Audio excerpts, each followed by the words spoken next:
Hey guys, Ian from SS8000 Cars, and today we've got with us the Mercedes AMG GT S.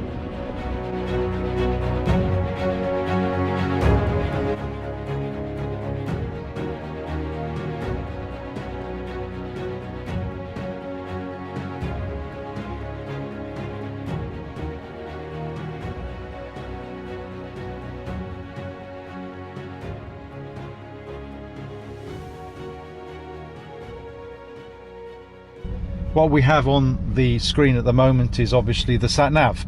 So if we press down on the central controller here, we actually are able to scroll between the different settings in the car. So we've got obviously got the radio, you've got your telephone. I don't have my telephone in the car, so clearly it's not going to pick it up, although having said that, it's saying it's picking it up. It's quite incredible because the telephone's in the garage, so that's a hell of a range. And then we've got vehicle information, automatic locking feature, and you know, it's just scrolling through the different elements. And then on the center part here, you've got the ability to always go back to where you were. Go into dynamic configuration, and this starts allowing you to set up the way that you want the car in dynamic mode. So where you want the suspension settings, the powertrain settings, and I assume that when you set these up, it'll go into individual, so therefore it'll store them for your own personal preference. I hope this gives you a bit of a feel for the car itself. I do feel that it's a pretty exceptional machine, albeit very, very, very focused.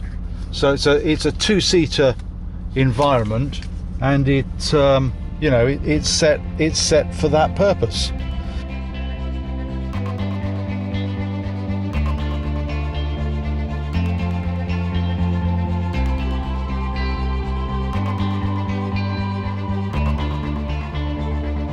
So I've been doing a little bit of research on the potential competition, and I have to say that there aren't actually that many cars that fall into the category where you might consider them to be a direct competitor. Now, I think possibly the closest competitor to this Merc is the new Jag SVR, because it kicks out 562 brake horsepower, 567. I think, if I remember correctly, it's about £110,000.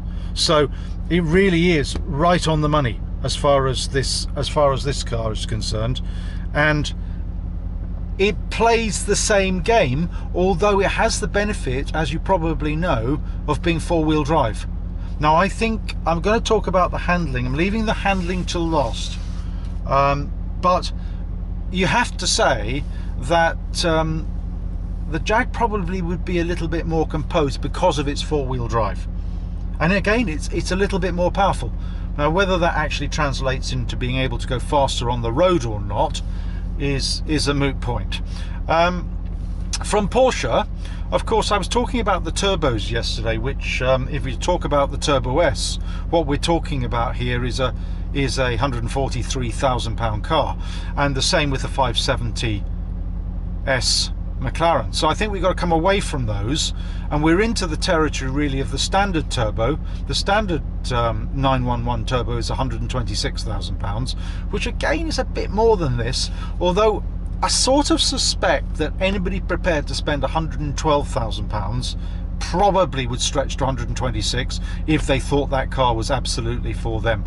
And I think the turbo is worth a shout because it's just a little bit easier to use on a day-to-day basis, I would say, than this. Just a little bit more practical. The front boot area, i.e. under the bonnet, is probably a little bit more cavernous than the boot here. But then when you take into consideration, I suppose, the luggage area available, you know, for putting coats and stuff above the boot area, this probably would take it. But then, of course, in the 911, you have rear seats, albeit can only be used by young children. there's no question in my mind that, again, you can put all your stuff in the back seats. So that has to be a competitor.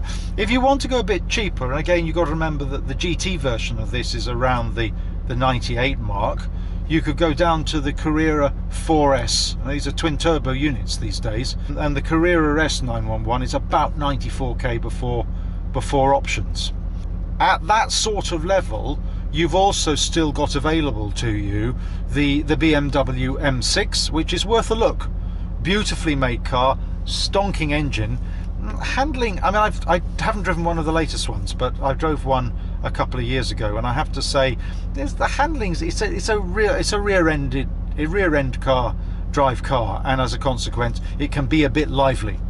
But that comes in at sort of low 90s, so 91, 92, 93, I would say, for the M6. So might be worth a shout if you're in the market for the GT version of this. Below that, you've probably got only two cars, I would say.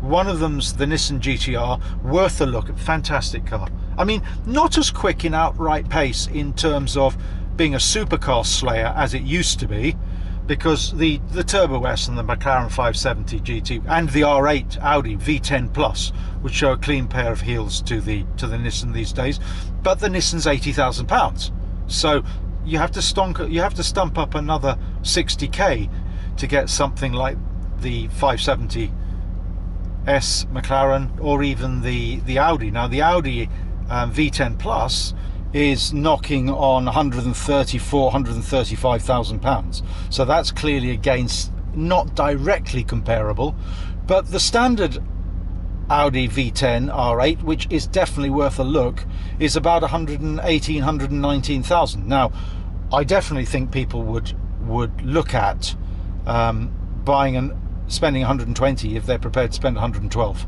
So I definitely think that's worth looking at.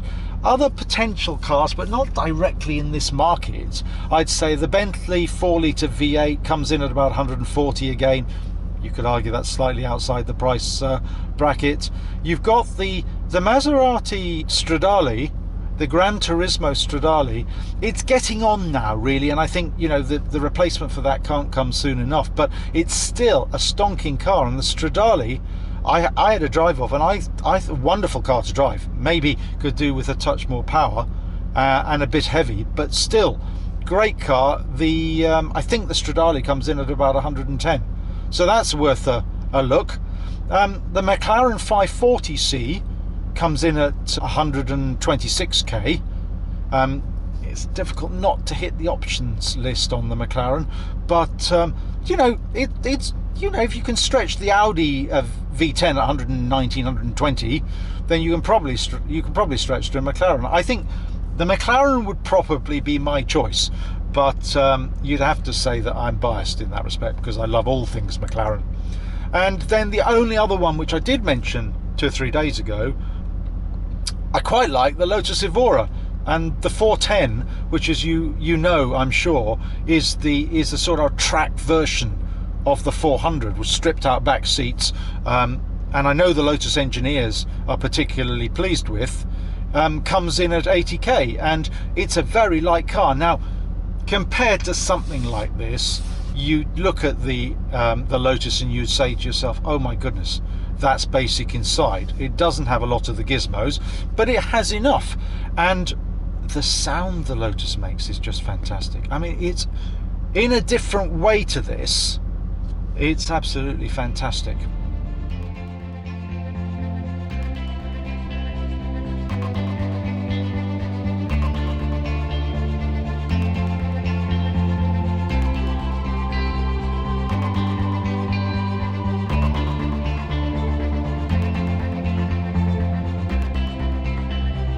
Let's turn the engine off and just talk a little bit about some of the disadvantages of this.